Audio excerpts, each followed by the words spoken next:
Quelques jours après l'annonce de la date de la sortie de la Wii U, nous nous rendons à Francfort, en Allemagne, au siège de Nintendo Europe.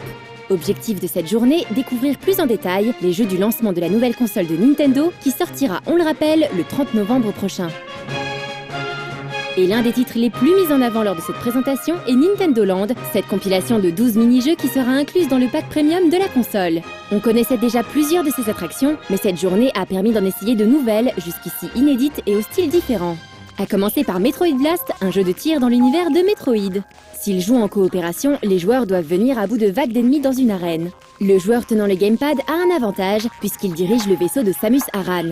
Ce dernier peut tirer des missiles et plus facilement échapper aux ennemis en se réfugiant dans les airs. Les joueurs tenant une Wiimote sont eux au sol, plus vulnérables aux assauts des Metroid et autres pirates de l'espace.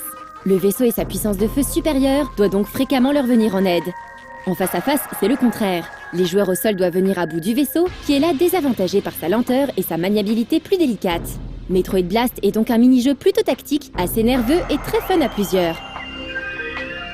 Mario Chase, lui, s'inspire d'un jeu vieux comme le monde, le chat.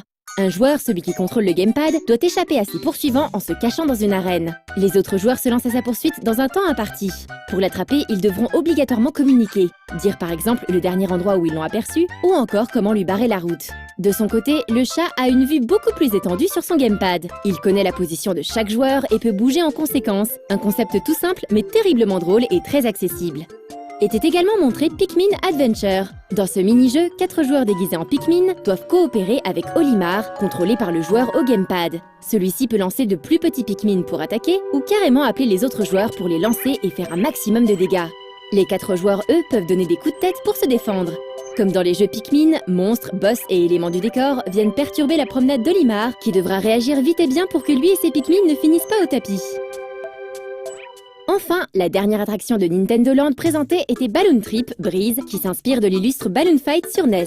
Ce jeu se joue uniquement en solo. On y déplace un personnage dans les airs avec des coups de stylet et l'on doit chercher le plus de ballons possible dans les niveaux.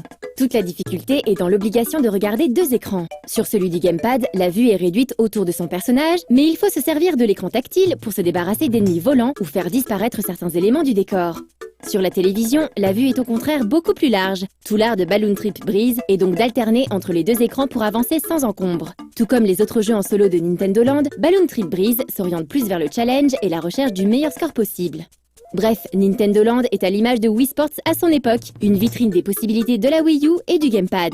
Il est important de préciser que lors de cette journée, tout ne nous a pas été montré. Certains modes de jeu et certains niveaux étaient jalousement gardés à l'écart des yeux des journalistes.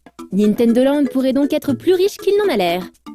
Un autre gros jeu de Nintendo pour le lancement, New Super Mario Bros. U, montre lui son mode boost. Dans ce mode, les joueurs doivent terminer plusieurs niveaux le plus rapidement possible. En collectant des pièces, ils font avancer le scrolling du niveau de plus en plus vite, mais prennent par conséquent plus de risques. Tout comme le mode Coin Rush de New Super Mario Bros. 2 sur 3DS, le Boost Mode devrait apporter un challenge supplémentaire pour les joueurs les plus exigeants. Durant l'événement, Nintendo a également montré les 3 jeux téléchargeables qui seront disponibles le jour de la sortie de la Wii U.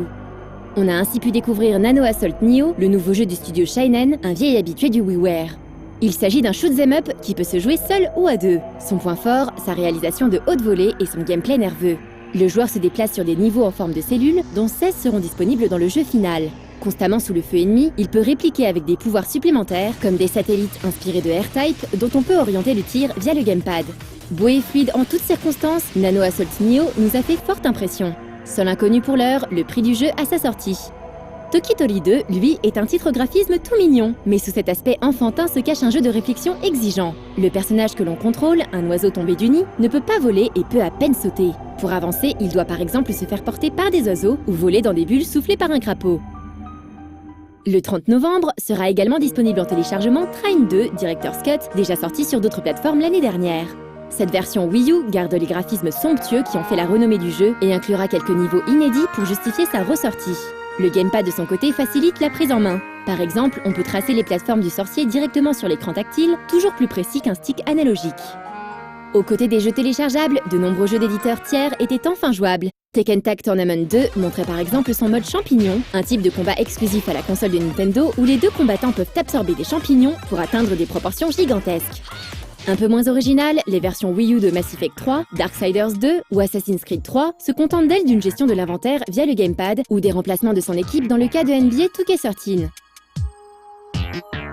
Des jeux qui ont en tout cas le mérite d'être variés. Sport, aventure, horreur ou plateforme, la Wii U est plutôt bien lotie pour ses premiers mois. Mais ce sont les jeux spécialement conçus pour la console, comme Nintendo Land ou Zombie U, qui pourraient séduire ses potentiels acheteurs le 30 novembre prochain.